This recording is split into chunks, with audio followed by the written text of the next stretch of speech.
നാളെ 15 ദിവസമാവും ഇത് നട്ടിട്ട്. ഇപ്പം ഇതിനകത്ത് 6 മുട്ട വന്നിട്ടുണ്ട്.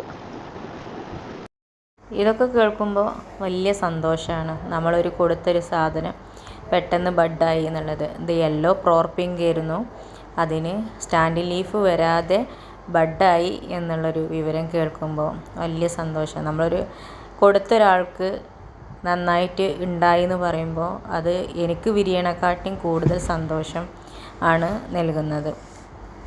ഇത് സത്യം പറഞ്ഞാൽ കൊടുത്തപ്പോൾ ഇതിൻ്റെ അവസ്ഥ ഇങ്ങനെയല്ലായിരുന്നു. പറഞ്ഞു പായലൊക്കെ കെട്ടിയിട്ടുള്ള ഒരു അവസ്ഥയിലാണ്, ഇങ്ങനത്തെ ഒരു അവസ്ഥയാണ്, പിടിച്ചു കിട്ടുമോ എന്നുള്ളതൊക്കെ ചോദ്യങ്ങൾ ചോദിച്ചിരുന്നു. ഇതിൻ്റെ അവസ്ഥ ഇങ്ങനെയായിരുന്നു. അപ്പോൾ പായൽ കെട്ടിയപ്പം പറഞ്ഞു പായൽ കെട്ടിച്ചിട്ട് കുഴപ്പമില്ല, നന്നായിട്ട് ഉണ്ടാകും, നല്ല ഗ്രോത്ത് കാണിക്കുന്നുണ്ട് എന്നൊക്കെ. ആ പറഞ്ഞ പോലെ തന്നെ നന്നായിട്ട് ഗ്രോത്ത് കാണിച്ച് ഈ ഒരു ലെവലിലെത്തി. എനിക്ക് വലിയ സന്തോഷമായി.